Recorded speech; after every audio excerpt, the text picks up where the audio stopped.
అందరికీ నమస్కారం. Welcome to Telugu wallet. Sunrisers Hyderabad జట్టు యజమాని Kavya Maran, young music director Anirudh Ravichander గత 2 ఏళ్లుగా ప్రేమలో ఉన్నారని, ఈ ఇద్దరు త్వరలో వివాహ జీవితంలోకి అడుగు పెడతారన్న వార్తలైతే చక్కర్లు కొట్టాయి.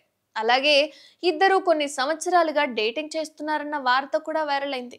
అయితే ఈ వార్త దావానలంలా వ్యాపించినప్పటికీ కూడా ఇప్పటి వరకు ఇద్దరు ఎటువంటి అధికారిక ప్రకటన కూడా చేయలేదు. అందువల్ల అభిమానులు కూడా ఈ వార్త నిజమేనేమో అని భావించారు. అయితే ఇప్పుడు తాజాగా ఈ విషయంపై అనిరుద్ స్పందించాడు. ఒక్క పోస్టుతో కావ్య మారన్‌తో లవ్ డేటింగ్ విషయంపై క్లారిటీ ఇచ్చి పడేశాడు. ఇంతకీ అనిరుద్ ఏమన్నాడు అంటే, సన్ రైజర్స్ హైదరాబాద్ సహ యజమాని కావ్య మారన్‌తో ప్రేమ, వివాహం గురించి వస్తున్న పుకార్లను అనిరుద్ రవిచంద్ర ఖండించాడు.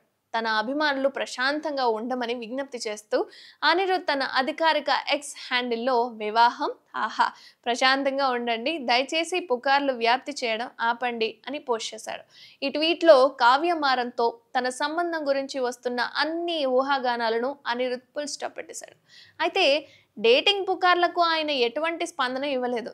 దీంతో ఇద్దరు ఇంకా వివాహం చేసుకున్నప్పటికీ ఇద్దరు ఖచ్చితంగా డేటింగ్ చేస్తున్నారేమో అని అభిమానులు అయితే అభిప్రాయపడుతున్నారు. అండ్ అనిరుద్, కావ్య గతేడాది కాలంగా డేటింగ్ చేస్తున్నారని, త్వరలో పెళ్లి కూడా చేసుకోవాలని ప్లాన్ చేసుకుంటున్నారని పేర్కొంటూ ఒక పోస్ట్ అయితే వైరల్గా మారింది.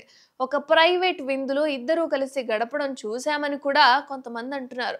ఇక అనిరుద్ బంధువు సూపర్ స్టార్ రజనీకాంత్, కావ్య తండ్రి సన్ గ్రూప్ చైర్మన్ కళానిధి మారన్‌తో ఈ సంబంధం గురించి మాట్లాడారని ఈ విషయం కూడా చాలా వైరల్గా మారింది. చూడాలి మరి దీని మీద కావ్య మారన్ ఏ విధంగా స్పందిస్తోంది అని.